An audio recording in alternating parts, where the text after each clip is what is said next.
Pangalawang beses na naman tayong maglalakad. Pero bago tayo magsimula, may nais lamang akong ibahagi.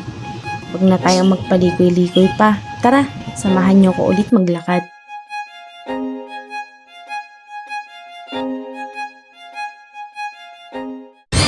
Hello mga kumars. So ngayon sa bahay tayo. Unlikely. Sa bahay. And bago ko i-upload tong video na to, may mga konting disclaimer lang tayo kasi the time na i-edit ko tong video na to is ililipat ko sana siya sa Google Drive kasi punong-puno na yung phone ko. And syempre, halos araw-araw tayong lalakad. So, Ang problema. nung pinasa ko sa Google Drive, hindi ko dinouble check kung kumpleto yung footage, kung walang naiwan, walang nakalimutan, ganon. So ngayon, nung mag-i-edit na ako nitong second walk natin, which is from dito sa Lomalicato papuntang Barangka, Bahay Pare, Kawayan, Bulacan. Ayun, konting footage lang ang na-save. Eh, na-delete ko na siya. As talagang na-delete. Hindi siya yung nasa trash bin. So, yun lang. Huwag na tayo madaldal masyado. Baka dito mas sumaba yung video natin kaysa doon sa paglalakad ko. So, tara na. At panoorin niyo na tong second walk ko. Papuntang from Lomalicato to Bahay Pare, Barangka, Kawayan, Bulacan. Okay? Magsimula na sa ating ruta na ating dadaanan. Magsisimula tayo sa 7-Eleven Lomalicato dahil dyan ako bibili ng Pocari Sweat. Baka pa-sponsor. Ngayon, dadaan tayo sa Mariano de la Cruz Street. Madadaanan natin ang Mother of Mercy Quezon Parish, Lumang Eskwela de Santo Padre Pio, at Dolmar Golden Hills bago makarating sa Heritage Homes. Bago tayo makarating sa Heritage, sa bungad ay sasalubong ang Global Tech Waste Management Incorporation dito sa may Sunflower Street.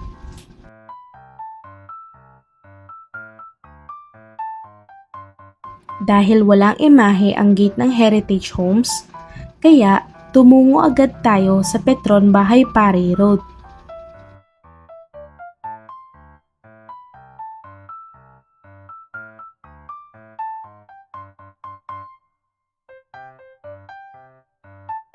Itong daang tinatahak ko ay papunta sa may Kawayan. Mahaba-haba rin itong daan, papuntang Barangka. Kasi ang daan na to ay palusong. Kilala ito sa mga nagbibisikleta dahil isang challenge to sa kanilang mga binti kakapedal.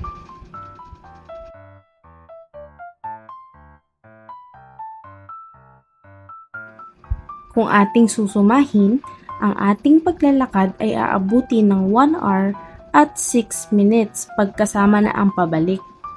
Ipapakita ko sa inyo ang ruta na aking madadaanan para kung nais nyo ring daanan nito ay alam nyo at di kayo maliligaw.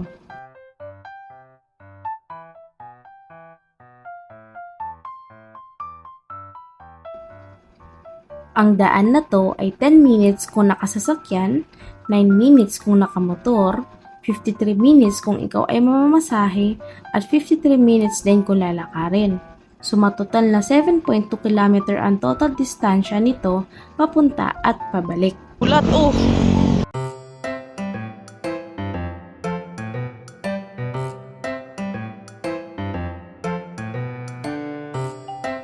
Ang goal natin is makahanap ng place na pwede kong kainan. Kasi nagugutom na ako.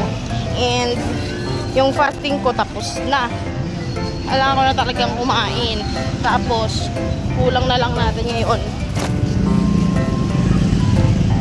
is water para dito kay putres. Init. Ito. So, yung ay dito. Pwede naman ako. Mga lubi. Lakad pa. Uy, ayan. Tuloy. Konti na.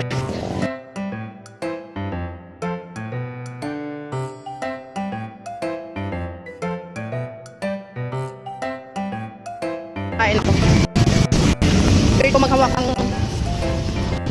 payong kasi mababa. Para takpan yung mukha.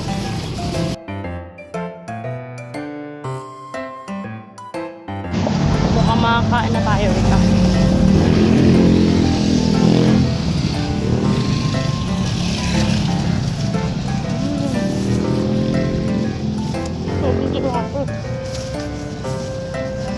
Ang sarap. My goodness. Putok.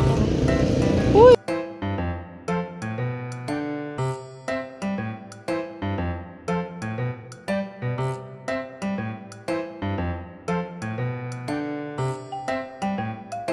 Ayan, dito na tayo ulit. Kumain na ako. Hirap. Hindi ka nakakaliparan ng umbrella. Hay nako.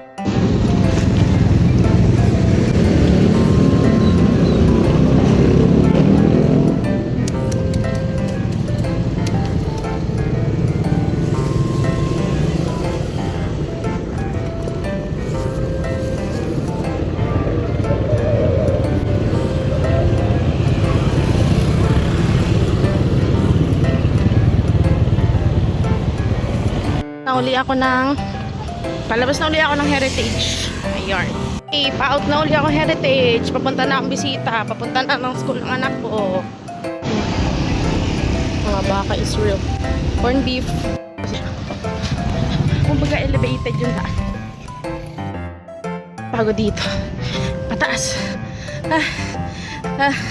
Ito yung struggle pag pod ka na tapos babalik ka tapos paangat na yung ano. Pagod. Okay. Asya, palusong na naman, Mari. Oh my goodness, gracious.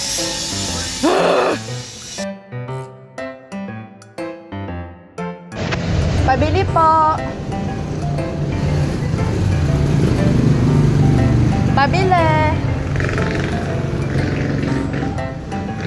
May tubig po kayo. Batag-bat. OMG. 8:57 AM na. Habot pa tayo 3 minutes na lang. My goodness. Pasok. Nandito na tayo ulit. Balik ko ng anak ko.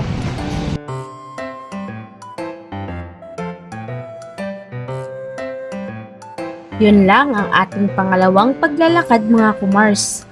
Sana sa susunod na ating adventure, masamahan niyo pa rin ako. Suggest kayo ng ruta na pwede kong daanan sa susunod. Hanggang sa muli, kita-kits, at ingat!